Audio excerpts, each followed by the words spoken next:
What's holding progress back? In the first video of this series, we talked about institutional breaks, the idea that even as AI and automation accelerate, large systems don't instantly change.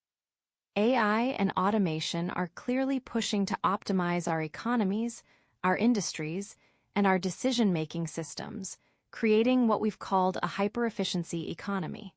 So that raises a natural question.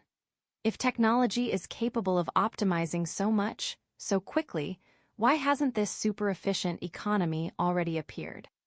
The answer is that there is an opposing force holding this process back. Let's call that force friction, and ask whether friction is still optimized for this new technological world. What is friction? When we talk about friction, we're talking about the forces that regulate how quickly systems are allowed to change. In a modern economy, those forces don't live in clean, separate boxes.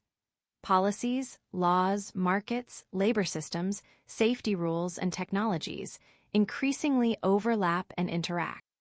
Friction includes policies, procedures, institutional rules, and system designs that slow the deployment of new ideas and technologies, often across multiple systems at once.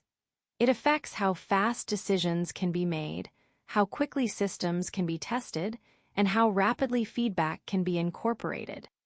Friction doesn't stop progress, it regulates the pace of progress. And by controlling how fast change happens, friction shapes the stability and behavior of complex economic systems as a whole. Why friction matters? Friction exists for a reason. Rapid, uncontrolled change is dangerous for complex systems. When too many things change at once, coordination breaks down, trust erodes, and output can fall instead of rise.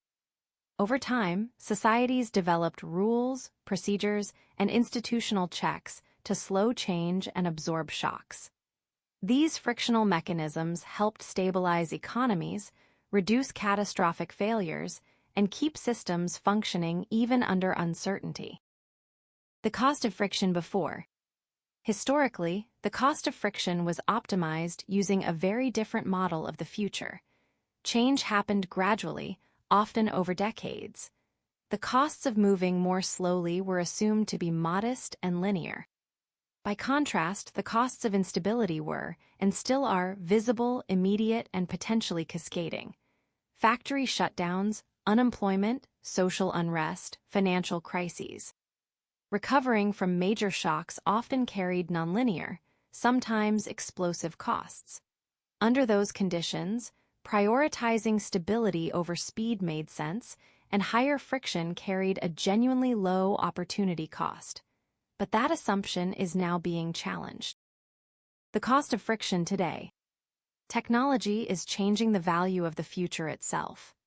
AI and automation increase productivity, meaning each successful improvement produces more output than before. At the same time, technology upgrades can actively reduce instability, not by stopping shocks, but by absorbing and managing them. Volatility can be smoothed instead of amplified. Delays can replace failures. Shocks can be detected early and distributed across the system. When future gains become larger and more reliable, delaying those gains becomes more expensive. In that environment, friction no longer trades a small amount of speed for a large amount of stability. The value of friction is eroding because it postpones a future that is now both more productive and more resilient than before. Is friction out of balance? Taken together, this means the friction equation itself has changed. The balance point between stability and speed is no longer where it used to be. Systems optimized for a slower, linear world may now be carrying too much friction, not because friction is bad, but because the future it delays is becoming far more valuable, far more quickly. The challenge is that we're still using old assumptions to tune that balance. In the next episode, we'll try to formalize this trade-off, comparing stability today with the value of future gains, and see what changes when exponential dynamics are taken seriously.